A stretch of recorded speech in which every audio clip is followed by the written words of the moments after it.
Hello everyone, स्वागत है आप सभी का एक बार फिर से आपके अपने यूट्यूब चैनल डिफेंस पॉइंट पर। और दोस्तों, आज के हमारे इस वीडियो में हम आप लोगों के लिए लेकर के आए हैं कोस्ट गार्ड नाविक और यांत्रिक एग्जाम की तैयारी के लिए स्टैटिक जीके का एक स्पेशल वीडियो सेशन, जिसमें कि आपको एकदम एग्ज़ाम ओरिएंटेड और प्रीवियस ईयर्स के क्वेश्चंस देखने को मिल जाएंगे। तो ये वीडियो सीरीज़ आपके लिए काफ़ी ज़्यादा स्पेशल होने वाली है, तो इसको पूरा और कंटिन्यू ज़रूर से देखिएगा। साथ ही अगर आप लोग हमारे चैनल के ऊपर पहली बार आए हैं और इंडियन कोस्ट गार्ड से जुड़े एग्जाम्स के लिए तैयारी कर रहे हैं, तो चैनल को सब्सक्राइब कर लें और बेल आइकन को प्रेस कर लें, ताकि आप लोगों को हमारे द्वारा दिए जाने वाले सभी लेटेस्ट अपडेट्स मिलते रहें। तो चलिए शुरू करते हैं आज का ये वीडियो बिना किसी देरी के। तो देखिएगा दोस्तों, फर्स्ट क्वेश्चन जो कि आपको दिया गया है कि संतोष ट्रॉफी जो है वो इनमें से कौन से खेल के साथ में संबंधित है। तो यहाँ आपको ऑप्शंस गिवन हैं, बास्केटबॉल, कबड्डी, हॉकी या फिर फुटबॉल। दोस्तों, आपके एग्जाम्स में जो है स्पोर्ट्स के टॉपिक में से 1 से 2 क्वेश्चन 100% पूछे जाते हैं, तो इसको जो है आप लोग अच्छे से कवर कीजिएगा। तो देखिए, ये आपके प्रीवियस ईयर का क्वेश्चन ही हो जाता है। तो मैं आपको बता दूं कि संतोष ट्रॉफी का संबंध जो है वो आपके फुटबॉल के साथ में है, ठीक है। और इसके अलावा आप लोग ध्यान रखिएगा कि फुटबॉल के साथ में एक और कप जुड़ा हुआ है जो कि काफ़ी इंपॉर्टेंट हो जाता है, जिसका नाम है डूरंड कप, ठीक है। उससे जुड़ा क्वेश्चन भी जो है आपके एग्ज़ाम में देखा जाता है कि पूछ लिया जाता है। इसके अलावा क्रिकेट से जो है अगर मैं आपको बताऊं तो आजकल जो है एग्ज़ाम में चैंपियंस ट्रॉफी और नायडू ट्रॉफी काफ़ी ज़्यादा पूछा जा रहा है, तो उनको थोड़ा ध्यान में रखिएगा। इसके अलावा चैंपियंस ट्रॉफी और ध्यानचंद ट्रॉफी जो है वो आपके हॉकी से रिलेटेड है, उनको भी आप लोग थोड़ा सा ध्यान में रखिएगा। अब देखिएगा दोस्तों, क्वेश्चन नंबर 2।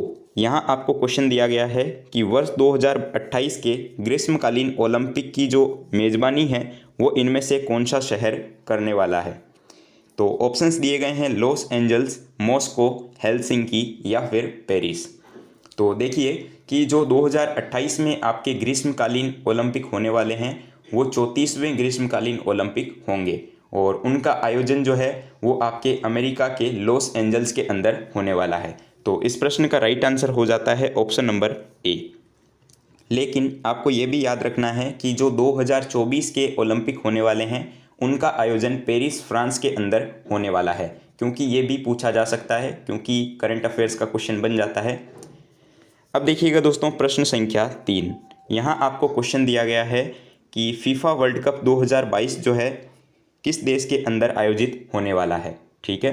तो 22वां फीफा फुटबॉल विश्व कप जो है ये आपका कतर के अंदर आयोजित होगा, ठीक है। तो राइट आंसर हो जाएगा ऑप्शन नंबर डी, कतर। इससे पहला जो आपके फुटबॉल का विश्व कप हुआ था, यानी कि 21वां फीफा फुटबॉल विश्व कप, वो आपका रूस में याद हुआ था, ठीक है। रूस में जो है उसका आयोजन किया गया था। दोस्तों, मैं आपको बता दूं कि अब आप लोग जो है इंडियन कोस्ट गार्ड नाविक जीडी, डीबी और यांत्रिक एग्जाम की तैयारी के लिए मुझे अनअकैडमी के ऊपर फॉलो कर सकते हो। वहां पर जो है आप लोगों को डेली रात को 9 बजे हमारा एक लाइव मॉक टेस्ट देखने को मिल जाएगा, जो कि आपके एग्जाम ओरिएंटेड और पेपर पैटर्न के ऊपर क्वेश्चंस पे तैयार किया जाता है। यहाँ पर जो है आपको काफ़ी सारे स्टूडेंट्स के बीच में अपनी रैंक चेक करने को मिल जाएगी कि आपके परफॉर्मेंस कैसी है। तो आप लोग जो है अनअकैडमी लर्निंग ऐप को इंस्टॉल कर लीजिए। उसके बाद आपको डिफेंस की कैटेगरी एयरफोर्स, नेवी और कोस्ट गार्ड के अंदर रजिस्टर कर लेना है। और उसके बाद में जो है आप लोगों को मेरा यूज़र नेम, जो कि अभी स्क्रीन के ऊपर दिख रहा होगा, इसके द्वारा जो है मुझे सर्च करके फॉलो कर लीजिएगा, जिससे कि आप लोगों को मेरी आने वाली सारी क्लासेस के नोटिफिकेशंस, अपडेट्स और पीडीएफ वगैरह मिलते रहेंगे। तो पहली बार जो है क्लास को अनलॉक करने के लिए आप लोग हमारा रेफरल कोड यूज़ करेंगे DPYT10, जिससे कि आप लोग क्लास को फ्री ऑफ कॉस्ट अनलॉक कर पाएंगे।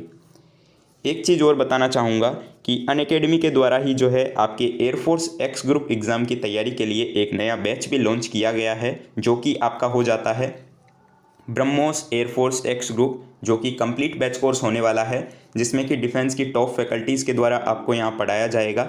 साथ ही ये बैच आपका 2 फरवरी से लाइव हो चुका है, तो आप लोग जो है इसके अंदर इनरोल कर सकते हो। पहली बार जो है इसमें इनरोल करने के लिए और इसमें डिस्काउंट के लिए आप लोग हमारा कोड यूज़ करेंगे DPYT10, जिससे कि आपको 10% का इस कोर्स में इंस्टेंट ऑफ देखने को मिल जाएगा। इसकी लिंक भी आपको इसी वीडियो के नीचे डिस्क्रिप्शन बॉक्स में गिवन है। तो चलिए बढ़ते हैं नेक्स्ट क्वेश्चन की ओर। तो अब देखिएगा क्वेश्चन नंबर 4। यहाँ आपको क्वेश्चन दिया गया है कि भारत में तुगलक वंश के बाद में जो है कौन सा राजवंश आता है। तो मैं आपको बता दूं कि हिस्ट्री, ज्योग्राफी, पॉलिटी, इन तीनों सब्जेक्ट से जो है आपको सिर्फ ऊपर ऊपर से क्वेश्चन पूछे जाते हैं और सिलेक्टेड टॉपिक्स में से, जो कि मैं आपको आने वाले सेशंस के अंदर कवर करवा दूंगा। तो देखिएगा यहाँ पर आपको पूछा जा रहा है कि तुगलक वंश के बाद में कौन सा राजवंश आता है। तो इनका एक बार क्रम आप सुन लीजिएगा, काफ़ी इंपॉर्टेंट है। तो सबसे पहले आपका आया था गुलाम वंश, जो कि 1206 ईस्वी के अंदर आया और इसकी स्थापना जो है वो आपके कुतुबुद्दीन ऐबक के द्वारा की गई। उसके बाद में आपका आया खिलजी वंश। खिलजी वंश की स्थापना जो है वो जलालुद्दीन खिलजी के द्वारा की गई थी। खिलजी वंश के बाद में आता है तुगलक वंश, और तुगलक वंश की स्थापना जो है वो गयासुद्दीन तुगलक के द्वारा की गई थी। और तुगलक वंश के बाद में आया था आपका सैयद वंश, जिसकी स्थापना खिज्र खां के द्वारा की गई थी। तो इसका राइट आंसर हो जाएगा ऑप्शन नंबर डी, सैयद वंश जो है वो आपका तुगलक वंश के बाद आता है। और अगर पूछ लिया जाए कि सैयद वंश के बाद में कौन सा वंश आया, तो इसके बाद में लोधी वंश आया था, जो कि बहलो लोधी के द्वारा स्थापित किया गया था। ठीक है, चलिए अब देखिएगा प्रश्न संख्या 5। यहाँ आपको क्वेश्चन गिवन है कि बलुआ पत्थर जो होती है ये किस प्रकार की चट्टान का उदाहरण है।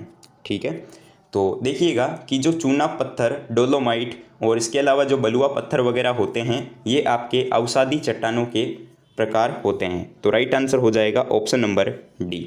इसके अलावा काफ़ी बार एग्जाम में जो है आग्नेय चट्टानों से भी जुड़े हुए पूछा जाता है। तो याद रखिएगा, ग्रेनाइट, बेसाल्ट, गेब्रो और पिच स्टोन जो होते हैं ये आग्नेय चट्टानों के एग्जाम्पल होते हैं। और अगर रूपांतरित का पूछ लिया जाए तो क्वार्टजाइट और संगमरमर जो है उसके एग्जाम्पल हो जाएंगे। अब देखिएगा प्रश्न संख्या 6। यहाँ आपको क्वेश्चन दिया गया है कि केवलादेव घाना राष्ट्रीय उद्यान जो है ये कहाँ पर स्थित है। ऑप्शंस हैं उत्तर प्रदेश, राजस्थान, मध्य प्रदेश या बिहार। तो केवलादेव घाना राष्ट्रीय उद्यान जो है वो भारत के राजस्थान राज्य में स्थित एक पक्षी अभ्यारण्य है, जिसे कि पहले भरतपुर पक्षी विहार के नाम से जाना जाता था।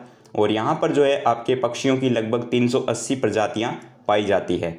और 1982 में जो है इसको एक संरक्षित अभ्यारण्य बनाया गया और इसके बाद में जो है इसको विश्व धरोहर सूची में भी शामिल कर लिया गया था। तो राइट आंसर होगा ऑप्शन बी, राजस्थान।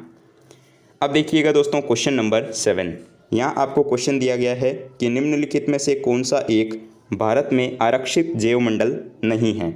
ऑप्शंस हैं गिर, नंदा देवी, पंचमढ़ी या फिर अगस्त्यमलाई।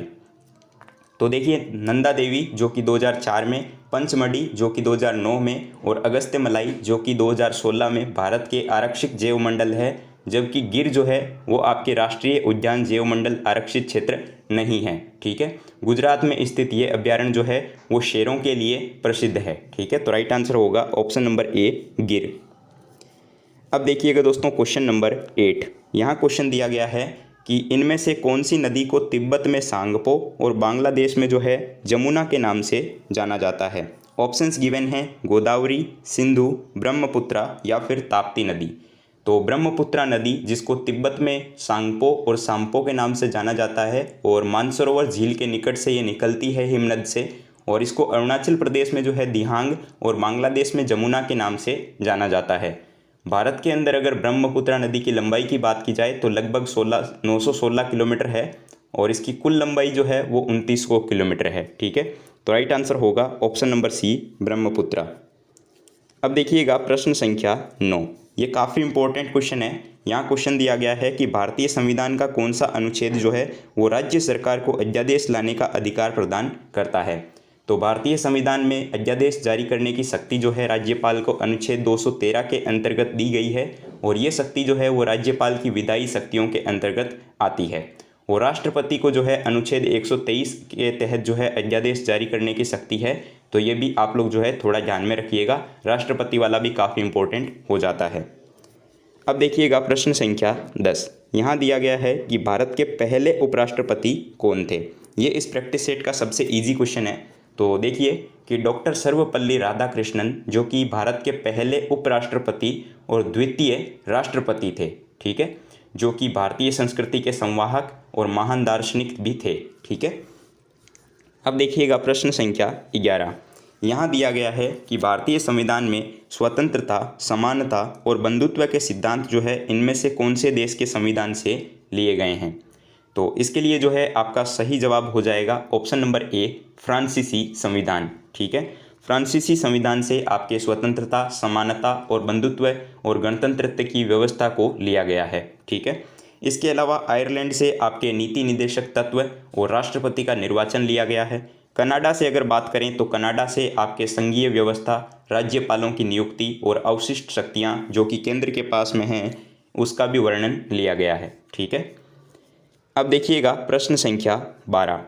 यहाँ आपको प्रश्न दिया गया है कि जब 1793 में स्थायी बंदोबस्त यानी कि जो परमानेंट सेटलमेंट है वो लागू किया गया था, तो उस समय चार्ल्स कॉर्नवालिस कहाँ का गवर्नर जनरल था। तो स्थायी बंदोबस्त जो है यानी कि परमानेंट सेटलमेंट ये आपके 1793 में लागू हुआ था। उस समय जो है बंगाल का गवर्नर जनरल था लॉर्ड कॉर्नवालिस। तो राइट आंसर हो जाएगा ऑप्शन नंबर डी, बंगाल का गवर्नर जनरल। देखिएगा क्वेश्चन नंबर 13। यहाँ क्वेश्चन दिया गया है कि फॉरवर्ड ब्लॉक पार्टी की स्थापना किसने की थी। काफ़ी इंपॉर्टेंट और उतना ही सिंपल क्वेश्चन है। तो मार्च 1939 में जो है सुभाष चंद्र बोस ने फॉरवर्ड ब्लॉक पार्टी की स्थापना की थी।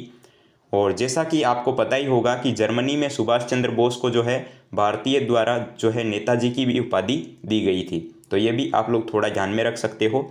और इनके द्वारा आपके जय हिंद का नारा भी दिया गया था। और इसके अलावा जो है आपके तुम मुझे खून दो मैं तुम्हें आज़ादी भी दूंगा, ये भी नारा दिया गया था। ठीक है। तो राइट आंसर हो जाएगा option number C, Subhash Chandra Bose. अब देखिएगा प्रश्न संख्या 14। यहाँ आपको क्वेश्चन दिया गया है कि पृथ्वीराज चौहान का दरबारी कवि कौन था। ये काफ़ी इंपॉर्टेंट क्वेश्चन भी हो जाता है। तो देखिएगा कि चंद्रवरदाई जो कि दिल्ली के सम्राट पृथ्वीराज चौहान के मित्र भी थे और इसके अलावा उनके दरबारी कवि और एक राजकवि भी थे। ठीक है। चंद्रवरदाई को जो है हिंदी का पहला कवि और उनकी रचना जो पृथ्वीराज रासो है वो हिंदी की पहली रचना होने का भी सम्मान मिला हुआ है। तो ये भी आप लोग उसमें ध्यान रखिएगा। मैं दोस्तों यहाँ आपको जो भी क्वेश्चन करवा रहा हूँ ये आपके एग्जाम ओरिएंटेड और प्रीवियस ईयर्स क्वेश्चंस में से हो जाते हैं। तो इस वीडियो को कंटिन्यू और पूरा ज़रूर से देखते रहिएगा। और एंड में आपको वीडियो कैसा लगा और आपका स्कोर क्या रहा नीचे कमेंट बॉक्स में बताना बिल्कुल भी मत भूलिएगा। तो देखिए 15 नंबर क्वेश्चन जो कि आपको दिया गया है कि पृथ्वी की सतह की सबसे ऊपरी परत को किस नाम से जाना जाता है। Upper most layer over the earth. तो पृथ्वी के आंतरिक भागों को जो है केंद्र से बाहर की ओर यानी कि ऊपर की ओर जो है हम कोर, मेंटल और क्रस्ट इन 3 भागों में डिवाइड करते हैं। क्रस्ट जो होती है ये आपके पृथ्वी की सबसे बाहरी या फिर ऊपरी परत है। ठीक है। जिसकी औसत मोटाई जो है वो 5 किलोमीटर है। तो राइट आंसर हो जाएगा ऑप्शन नंबर सी, भूपर्पटी या फिर क्रस्ट। अब देखिए क्वेश्चन नंबर 16। यहाँ क्वेश्चन दिया गया है कि डैश जो है वो पृथ्वी से अवरक्त विकिरण अवशोषित करती है और पृथ्वी की ओर उत्सर्जित करती है। तो राइट आंसर क्या होगा इसके लिए। तो ऑप्शंस दिए गए हैं methane, green house, carbon dioxide या ओजोन। तो देखिए ग्रीन हाउस गैस जो है वो पृथ्वी से अवरक्त विकिरण अवशोषित भी करती है और पुनः जो है पृथ्वी की ओर उत्सर्जित भी करती है, जिसके फलस्वरूप आप देखते हो कि वातावरण में तापमान में वृद्धि होती है। तो ग्रीन हाउस गैसों की अगर बात की जाए एग्जाम्पल की तो कार्बन डाइऑक्साइड, मेथेन, क्लोरोफ्लोरोकार्बन जो है इसके एग्जाम्पल हो जाएंगे। तो राइट आंसर है option number B, green house gas. अब देखिएगा क्वेश्चन नंबर 17। यहाँ क्वेश्चन दिया गया है कि भारत के किस राज्य के पास में सबसे लंबी समुद्री तटीय सीमा है। तो ये काफ़ी इंपॉर्टेंट क्वेश्चन है क्योंकि आप कोस्ट गार्ड का एग्ज़ाम देने वाले हैं। तो देखिए कि भारत के सर्वाधिक लंबी समुद्री तटीय राज्य जो है वो कौन कौन से हो जाएंगे। तो गुजरात 1600 किलोमीटर, आंध्र प्रदेश 970 किलोमीटर और तमिलनाडु 907 किलोमीटर और इसके बाद में महाराष्ट्र जो कि 720 किलोमीटर है। तो राइट आंसर होगा ऑप्शन नंबर बी, गुजरात। अब देखिएगा प्रश्न संख्या 18। यहाँ आपको क्वेश्चन दिया गया है कि निम्नलिखित में सही मिलान कीजिए। तो देखिए पहला खिलाड़ी और खेल का आपको दिया गया है। तो मिताली राज क्रिकेट से रिलेटेड है यानी कि सी नंबर आ जाएगा। उसके बाद पूनम रानी, तो पूनम रानी आपके हॉकी की प्लेयर है तो इसके लिए ऑप्शन नंबर 2 आ जाएगा। और उसके बाद में ललिता बाबर जो कि आपके दौड़ से रिलेटेड है। तो राइट आंसर हो जाएगा ऑप्शन नंबर बी। इसका सही क्रम जो है वो आपको ऑप्शन डी के अंदर दिया हुआ है। तो राइट आंसर होगा ऑप्शन नंबर डी। अब देखिएगा प्रश्न संख्या 19। तो सिटीजन एंड सोसाइटी नामक पुस्तक के लेखक कौन है ये पूछा जा रहा है। ऑप्शंस हैं प्रणव मुखर्जी, हामिद अंसारी, नंदन नीलेकणी या फिर सत्यजीत रे। तो ये काफ़ी इंपॉर्टेंट पुस्तक है और एसएससी, रेलवे और डिफेंस एग्जाम्स में जो है इससे जुड़ा सवाल पूछा जाता है। तो सिटीजन एंड सोसाइटी नामक पुस्तक के लेखक जो है वो पूर्व उपराष्ट्रपति हामिद अंसारी हैं। ठीक है, तो राइट आंसर होगा ऑप्शन बी। अब देखिएगा प्रश्न संख्या 20। यहाँ आपको दिया गया है कि चित्तौड़गढ़ में विजय स्तंभ जो है यानी कि टावर ऑफ विक्ट्री वो किसने बनवाया था। ऑप्शंस हैं महाराणा प्रताप, राणा कुंभा, राणा सांगा या फिर कुंवर दुर्जन सिंह। तो चित्तौड़गढ़ में जो विजय स्तंभ है उसका निर्माण राणा कुंभा ने मालवा के विरुद्ध जो है अपनी विजय के स्मरण में 1448 ईस्वी के अंदर करवाया था। तो राइट आंसर हो जाएगा option number B, Rana Kumbha. तो दोस्तों आज मैंने आपको 20 क्वेश्चंस करवाए जो कि आपके एकदम एग्जाम ओरिएंटेड और स्पेशल सीरीज़ पे थे। तो आई होप कि आपको सारे क्वेश्चन समझ में आए होंगे और आपका भी स्कोर अच्छा खासा रहा होगा।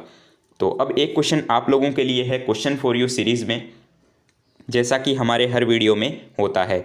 तो इसका राइट आंसर क्या है आप नीचे कमेंट बॉक्स में बताइएगा। काफ़ी सिंपल सा और ईजी क्वेश्चन आपके लिए दिया है।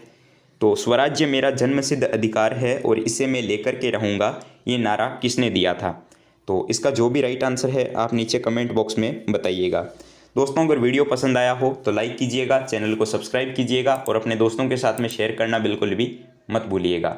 तो मिलते हैं हमारे एक नए वीडियो में, तब तक के लिए जय Hind and thank you so much for watching this video.